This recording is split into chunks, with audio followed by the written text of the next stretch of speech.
इमलीखेड़ा नगर panchayat board बैठक में 78 विकास प्रस्तावों को मिली मंजूरी। मूलभूत सुविधाओं पर होगा विशेष फोकस।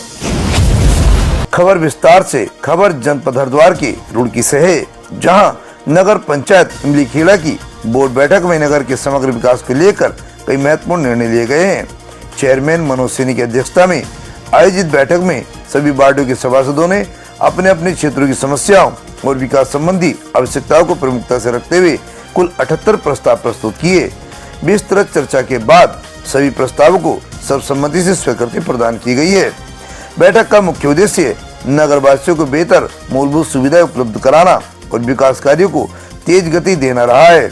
इस दौरान सड़क निर्माण में एवं मरम्मत, नालियों के निर्माण और सफाई, स्ट्रीट लाइटों की स्थापना एवं रखरखाव, जल निकासी व्यवस्था को मजबूत करने, नियमित साफ सफाई, गौशाला के बेहतर संचालन, सार्वजनिक सुविधाओं के विस्तार तथा नशे पर प्रभावी रोकथाम जैसे महत्वपूर्ण विषयों पर विस्तार से चर्चा की गई।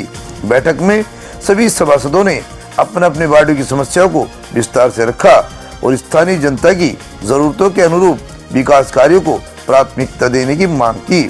सभी बोर्ड ने सभी प्रस्तावों पर गंभीरता से विचार करते हुए उन्हें मंजूरी दी तथा संबंधित विभागों को शीघ्र कार्रवाई करने के निर्देश जारी किए हैं, ताकि विकास योजनाओं का लाभ आम नागरिकों तथा समयबद्ध तरीके से पहुंच सके।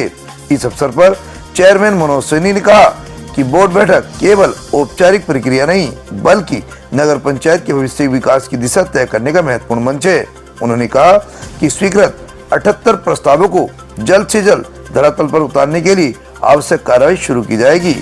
नगर के प्रत्येक वार्ड में समान रूप से विकास कार्य कराए जाएंगे और जनता की मूलभूत समस्याओं को समाधान को सर्वोच्च प्राथमिकता दी जाएगी।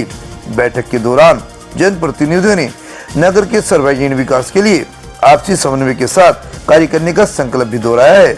उन्होंने विश्वास जताया कि स्वीकृत योजनाओं के क्रियान्वयन की से नगर की आधारभूत सुविधाओं में उल्लेखनीय सुधार होगा और नागरिकों को बेहतर जीवन स्तर उपलब्ध होगा। नगर पंचायत इमलीखेड़ा की इस बोर्ड बैठक से ये स्पष्ट संकेत मिले हैं कि आने वाले समय में विकास कार्यों को नई गति देने की तैयारी की जा रही है। अब नगर निवासियों की निगाह इस बात पर होगी कि बोर्ड से स्वीकृत 78 प्रस्ताव कितनी शीघ्रता और प्रभावी ढंग से धरातल पर उतरते हैं तथा उनका लाभ आम जनता तक कब तक पहुंचता है। कुछ लोगों ने यहाँ पर अवैध खाद, जैसे सड़कों पे खाद डाल देते हैं, तो उस तरीके का कुछ मैटर है जो अतिक्रमण किया हुआ है, वो अतिक्रमण मुक्त किया जाएगा। मगर खाद के गड्ढे वाली बात है जो अपनी ग्राम समाज की कुछ भूमि है, अगर किसी को आवंटित भी करना तो उसे खाद के गड्ढे भी आवंटित करेंगे। सभी प्रस्ताव लगभग सबकी सहमति से पास कर दिए गए हैं। लगभग 1 या 2 प्रस्ताव हैं जिन पर सहमति नहीं बनी है, बाकी सभी प्रस्ताव पर सभी लोगों की पूर्ण रूप से सहमति बनी है और सभी प्रस्ताव हम लोग जल्दी ही इनका ऑडिट करा के और लगभग जो भी इनका एस्टिमेट बना के शासन को भिजवाएंगे। ये तीसरी या चौथी बोर्ड मीटिंग हमारी हो रही है और कभी बोर्ड मीटिंग में आपने देखा होगा हमारे यहाँ तो कोई ऐसा हल्ला नहीं होता। बोर्ड मीटिंग बिल्कुल शांति बोर्ड मीटिंग में सभी सभासदों ने अपनी बातें रखी और सभी पूर्ण रूप से सहमत है, खुश है, शांतिपूर्ण हो गया। आयोजन किया गया था, लगभग सभी सभासद हमारे बोर्ड में पहुंचे हैं और सभी ने अपने अपने वार्डों की जो समस्याएं हैं उसको लेकर प्रस्ताव दिए हैं।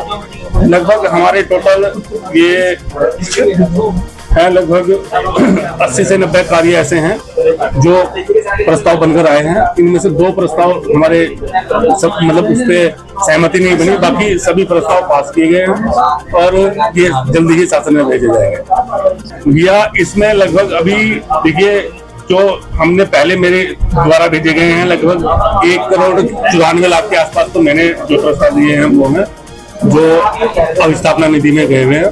बाकी जो अगर सारा टोटल करें तो लगभग 10 से 12 करोड़ रुपए के ये प्रस्ताव हमारे बैठते हैं, क्योंकि अब एस्टिमेट सड़कों का देख के ही एस्टिमेट बना पाएंगे। जो नाली सड़कों का काम है उनका जब तक एस्टिमेट नहीं बनेगा एग्जैक्ट वैल्यू तो मैं भी नहीं निकाल पाऊंगा, लेकिन लगभग 10 से 12 करोड़ रुपए के ये प्रस्ताव हमारे हुए हैं। मेरा एक प्रस्ताव था कि हम यहाँ पर जो अपनी नगर पंचायत है एक गौशाला का निर्माण कराएं, क्योंकि हम देखते हैं कि रोड पर आवारा पशु बहुत सारे घूम देते हैं लोग बाग, जैसे कोई बछड़ा हो गया उसे रोड पे खुला छोड़ देते हैं और वो इधर उधर घूमता रहता है, बहुत परेशानी होती है। कोई सड़क पे टक्कर मार रहा है जो कुछ कर रहा है, उसके लिए एक उचित व्यवस्था ऐसी हो जाए कि कोई भी गोधन पशुधन हो उसे हम एक गौशाला में रख सकें। तो मैंने प्रस्ताव रखा है बोर्ड में कि हम अपनी नगर पंचायत में कुछ भूमि देकर एक गौशाला का निर्माण करा दें। तो इसे सभासद सहमत हुए हैं और इस पे हम लोग प्रस्ताव की सहमति बन गई है। हम जल्दी ही गौशाला भी बनाएंगे। ये एक प्रस्ताव हमारा जो वार्ड नंबर 6 के सभासद हैं उनके द्वारा एक प्रस्ताव रखा गया है, जो यहाँ पर एक अवैध कोई नशे का कारोबार कर रहा है, अवैध शराब का कारोबार कर रहा है, उस पर रोक लगाई जाए। हम शासन प्रशासन से हम लोगों ने शासन में भेजेंगे और यहाँ जो पुलिस विभाग है उससे भी एक बार बोलेंगे उन्हें भी कि इस पर जल्द से जल्दी हम कुछ लगा जाए, वो पूर्णतः बंद होना चाहिए। देखिए, कुछ पेड़ हमारे शमशान घाट के पास पड़े हैं, वो कुछ सूख रहे हैं, वो बहुत पुराने पेड़ हैं, काफी बहुत पुराने हो गए हैं। तो हम लोग जो अपने सभासद हैं वो चाहते हैं कि उन्हें कटवाकर उस शमशान घाट के पास सौंदर्यीकरण का कार्य किया जाए। तो उस पर हम लोगों ने डाला है। अब देखते हैं, प्रस्ताव पास हो गया है और हम लोग पहले वन विभाग को इसकी सूचना देंगे, उसका वैल्यूएशन कराएंगे, उसके बाद उसकी नीलामी कराकर वहाँ सौंदर्यीकरण का कार्य करेंगे। जनपद हरिद्वार के रुड़की के नगर पंचायत मिलीखेड़ा से परिपाटी न्यूज टीम के साथ शुभम चौधरी की ये खास रिपोर्ट। हमसे जुड़े रहने के लिए हमारे चैनल को सब्सक्राइब करना ना भूलें।